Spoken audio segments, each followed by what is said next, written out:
Okay. Hello, everyone. Thank you very much for allowing me to speak to you at this European Council of Autistic People webinar. And thank you very much for that kind introduction.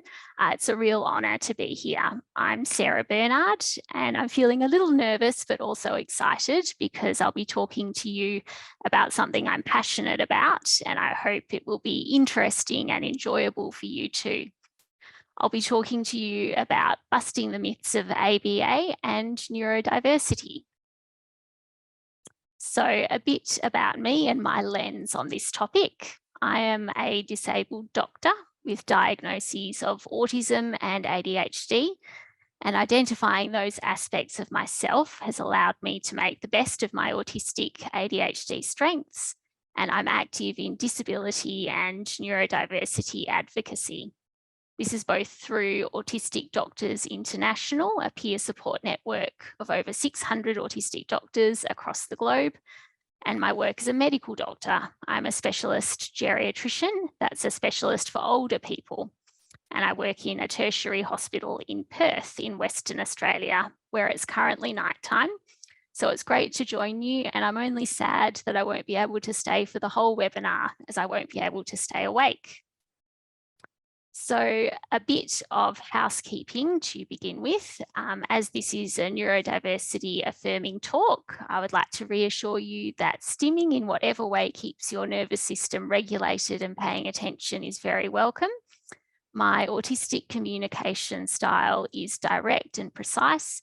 I know that people may experience this as blunt, so be assured that's not the intent. It's just a different way of communicating. Because of slow auditory processing and executive dysfunction, I'm likely to underperform with answering questions on the spot. So I will attempt to answer you in Discord, or you can email me, and I will put my email in the chat so that you can reach me. That way I'll be able to take the time I need to process and execute better answers for you. And I do have a content warning. There will be some discussion about ABA therapy, including evidence of harmful practices. So please feel free to take a break whenever you like, and I will signpost when we get to that section. So this is the plan. I'm going to discuss neurodiversity and the link between neurodiversity and human rights. I will discuss ABA from a research evidence point of view, and neurodiversity affirming approaches to autism support and intervention. And I want to emphasize, I'm not here to tell you what is best for you or your child or your clinical practice. Your own perspective is totally valid, but my hope is that by bringing you the best information I have gathered from the autistic medical and research communities, you can put my knowledge to work for you. Okay, so neurodiversity, I love this word partly because it was coined by an Australian. The sociologist Judy Singer realised that human society is made up of many different types of brains, and this is a good, healthy thing because the more diversity that exists, the more flexible and adaptable the human race is. It's a concept similar to biodiversity in healthy ecosystems. What about the words neurodivergent versus neurotypical? Well, neuro means brain and typical means conforming to the usual type. So neurotypical describes individuals who have the usual type of brain, and they make up the majority in society. Neurodivergent, however, describes any individual who has a brain that follows a different path to usual, and that can mean anything from autism to mental illness to dementia or dyslexia. Sometimes people think that neurodivergent is another word for autistic, but it's not. It's got a much more broad meaning. Then we come to the neurodiversity movement. This is part of the disability rights movement. It says that people with brain differences are not inherently deficient, but they may face barriers just as physically disabled people do, because the world is designed for people with typical brains and bodies and not for the minority who are different. So just as a wheelchair user can be disabled by stairs, an autistic person can be disabled by negative attitudes, stigma, or not having their communication needs met. And those things reduce their access to opportunities, and that's the social model of disability. When I'm talking about the social model of disability, two very handy words are enabled and disabled. If your environment fits your needs and allows you to flourish, that means you are enabled by your environment and the systems that support it, like education, healthcare, justice systems, and so on. But if the environment doesn't fit your needs or doesn't set you up to flourish, you are disabled by that environment. For people who are disabled by their environment, the gap between what they need to flourish and what is actually provided is what we call barriers. And when we remove barriers, we move people closer towards living life on the same basis as people with typical brains and bodies. And that brings me to my first myth, which is the neurodiversity movement doesn't apply to autistics with high support needs. And I have seen and heard heartbreaking stories of neurodivergent disabled people who need 24-hour support to be safe and get their needs met, and they can't get that support. Or their loved ones are providing that support, but are just burning out from the work and getting no help. And understandably, those people can feel like the neurodiversity movement is leaving them out, because it can seem like neurodiversity is saying there's nothing wrong when we say autistic brains aren't deficient. And I can see how that would be infuriating, because the problems that exist for autistics with high support needs are very real and very serious indeed. So I'm here to say to you, we need to listen to those stories, and they are right at the centre of the neurodiversity disability rights movement. Disability rights laws in many parts of the world is based on the United Nations Convention on the Rights of Persons with Disability. And the UNCRPD says the governments and laws of each country must end discrimination and abuse of disabled people and fully include them by ensuring that they do have all of life's opportunities on an equal basis.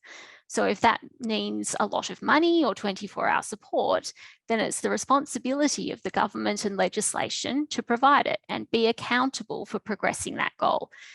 And we are a long way off from achieving that in Australia, which is why we need to keep working to make it happen. Australia has new national guidelines on supports for autistic children, and they are in draft release form, publicly available, which is very exciting. And some of the recommendations to be prepared for include that supports should be accessible for everyone, regardless of the cost. They should be neurodiversity affirming. They should seek children's assent and right to say no. And they should honour childhood with a focus on play, relationships, and personal discovery, respecting the inner experiences and motivations of autistic children. And that is exactly the message me and colleagues Dr. Grosjean and Dr. Caravalla have put in our recent letter published in JAMA Pediatrics, which we were excited to see trending. Our key messages: neurodiversity affirming therapies do not put all the focus on changing the autistic person as if they were the problem. They focus instead on making the environment and supports fit the autistic person better. So now we come to applied behavioural analysis. And for those who find discussion of ABA upsetting, please feel free to take a break at this point for the next 10 minutes. So what is ABA? It is a common therapy intervention for autistic people. ABA is a behaviour change science based on operant conditioning theory. This theory says that all human behaviour is intentional, or in other words, done on purpose, and it depends on interactions with the environment. Specifically, it says that abstract things like ideas, motivations, and relationships are not relevant to behaviour change. And if we want to change behaviour, we manipulate the environment by rewarding so-called socially desirable behaviour and using negative consequences or removing rewards to decrease socially undesirable behaviour. ABA is delivered by board-certified behaviour analysts, and some of the techniques used include modelling, shaping, reinforcement, and punishment. Now, most people do agree that ABA has a horrible, abusive past, and it is well known that the founder of ABA, Ivor Lovaas, wrote about autistic children in very dehumanising ways. and used all kinds of physical and psychological abusive punishments in his experiments. He also used ABA to develop a form of gay conversion therapy, which is an abuse of human rights. But many people think that ABA has really moved on from these problems of the past and there is nothing to worry about nowadays. So that brings me to my second myth, which is something that many people believe, which is that punishment is not part of modern ABA. A lot of people who believe this have been told by ABA practitioners, including where I live. Our very own state government Minister for Education was recently recorded in Parliament saying that punishment is not part of modern ABA. Many believe that ABA is all positive reinforcement, and there is definitely a focus on that nowadays. But while, positive reinforcement is problematic when used on humans in an operant conditioning framework, in many ways true, but it is actually untrue to say that punishment is not part of current ABA. It is part of current ABA certification competencies. You can look at the current BCBA task list and you will see there is a requirement to be able to use punishment in ABA to this day. And as well as that, extreme and abusive practices are still used in some ABA programs, notably aversive electric skin shocks used in the Judge Rosenberg Centre in the United States. Can ABA be neurodiversity affirming? In my view, there are a number of obstacles to this. For one thing, the BCBA task list requires absolutely no knowledge of neurodiversity or even of autism, which is surprising and makes it very difficult, I think, to consider what autistic people want in order to be fully included, flourishing humans. And there is no guidance in the task list provided on how to respect the autonomy of autistic people, their right to say no and their right to choose in ABA competencies. And one of the biggest obstacles to that is that operant conditioning theory, which is the whole basis of ABA, only thinks about environmental causes of behaviour, and it specifically says that inner autistic realities like our values, beliefs, relationships and ideas are too abstract to be part of behaviour modification. But how can we create skill learning and behaviour change for human flourishing when we don't consider those things? And this was one of the key messages in our letter in JAMA Pediatrics, that because of all of those things, ABA isn't genuinely capable of knowing what is socially significant to autistic people when it comes to behaviour modification and goals. On to my third myth, ABA is the gold standard of evidence for autism therapies. This is another one that I hear and that people have come to believe is really true, perhaps because ABA has been around for such a long time. The sheer number of research studies is very big, but as you'll soon see, more evidence doesn't necessarily mean better. So what's the evidence for ABA? We can look to the 2018 Cochrane Systematic Review and the 2020 Umbrella Review. So for people who don't have a medical research background, these types of research are a way of analysing evidence from multiple research studies all at the same time. So they're big and serious research. We do it when we want to answer a question. Does an intervention or a treatment lead to an effect? And how does it compare to other treatments for the same condition?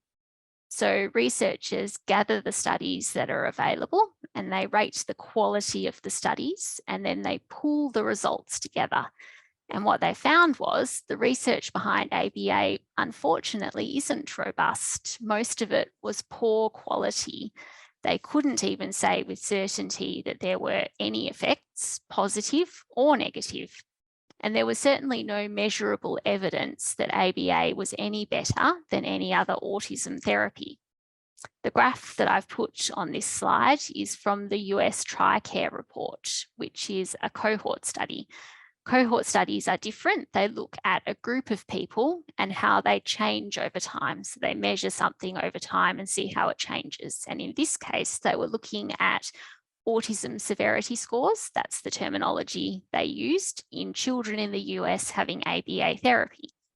And you can see in the graph that after a year of ABA, the vast majority of children had little to no improvement. 16% did improve, but 9% actually got worse after a year of ABA therapy. So that is the evidence base currently. And that brings me to myth 4, which is that concerns about ABA are just because people are misinformed. This seems to go along with the belief that because ABA focuses mainly on rewards and positive reinforcement nowadays, it is harmless. The problem, of course, is that if you aren't required to know about things like autism and neurodiversity, it is very hard for you to know when you might be rewarding autistic people for doing things that make them uncomfortable. So there is mounting evidence that ABA can have harmful effects, which you can see listed here. It has been associated with the development of post-traumatic stress disorder in later life. It has been shown to reduce learning efficiency because it is too overspecific. There is new qualitative evidence about the experiences of autistic adults who had ABA, which I'm delighted to see will be presented at this webinar today, so you can find out about that in detail. And added to all of that is evidence of a concerning lack of monitoring for adverse outcomes in ABA research, undisclosed conflicts of research interest, and evidence of continued use of extreme punishment practice, including electric skin shocks. Okay, so on to the growing evidence for neurodiversity affirming approaches, and how do we support autistic people in a neurodiversity affirming way? Well, there are some very straightforward things to do. We can make research autistic-led. We can teach society about neurodiversity and inclusion principles for disability rights. And we can honour autistic inner realities by teaching autistic people to recognise and get our inner needs met, and by creating healthy, secure relationships for autistic people in learning. So firstly, while we are growing this research base, there are clear guidelines about how organisations should engage in autism research that is autistic-led and includes autistic people at all stages and levels of research. So not just being the subjects of experiments, but being the scientists and the researchers ourselves. And this is called a participatory research framework. Next, we can train people who support autistic people about neurodiversity and about universal design, which underpins the social model of disability and inclusion. And research shows that this kind of training reduces autism stigma, improves attitudes, and is most effective when the training is designed by neurodivergent people ourselves. In honouring autistic inner realities, I do love this approach by autistic researcher Dr. Emma Goodall. Dr. Goodall is the champion of this work in Australia. It's about interoception. Interoception is the ability to sense and interpret the internal states of the body, such as emotions and feelings. Neurodivergent students in schools might have trouble feeling some systems of the body because they are undersensitive due to their different neurology. And on the other hand, to survive, they may learn to put up with or ignore uncomfortable sensations. And that's the link with trauma. If you experience trauma as a survival mechanism, you will try to switch off from those uncomfortable experiences, which is a great survival technique. But the problem is it comes at a cost because you don't develop the mature sensing of the body that you need to keep yourself regulated. So if you don't notice your fear until it is at such a high level that you try and run away, or you don't notice that you're getting a bit irritated with people until you suddenly explode, then staying well regulated is not accessible for you. The great news is that interoception can be taught so that kids feel safe to tune into their own bodies if they have safe, connected adults to guide them. So the South Australian Department of Education engaged Dr. Goodall to implement this research in consultation with schools, and 11 schools opted in. Dr. Goodall trained the teachers in classroom interoception activities that were done for 5 minutes a couple of times a day with the whole class. And schools could also choose to have an interoception room set up with regulating activities. So kids could go to the room when they started to feel dysregulated and select an activity to restore regulation. The room was available to all students, and the rule was if a student asked to go to the interoception room, the teacher had to say yes straight away, because the idea is to teach kids to notice and act on discomfort as early as possible. So this was a cohort study which measures change over time. And this is the outcomes of the school suspension data, student exclusion data for bad behaviour in the high schools across the study. And so you can see following the implementation at the 4 time points where suspensions and exclusions were measured, significant decreases after the implementation of this universal design interoception training program. And next I've included this study, which is about student-teacher relationships, autistic students and behaviour. The participants were 146 autistic primary school students who were followed for 2 years, and their classroom teachers. The teachers were asked to complete an academic engagement scale and a student-teacher relationship quality scale at regular intervals over the 2 years. And what the researchers discovered was the more warm and close the student-teacher relationship was, the greater the academic engagement. And the researchers' conclusion was this highlights the importance of developing quality student-teacher relationships with high levels of closeness and low levels of conflict. And so that brings me to the final message that I have when it comes to neurodiversity affirming approaches for autistic people. I know I'm joined by colleagues at Autistic Doctors International when we say yes to neurodiversity affirming therapies, and we expect therapies that ignore neurodiversity will fade to extinction. So thank you very much for letting me speak with you today, and I will happily answer your questions in Discord.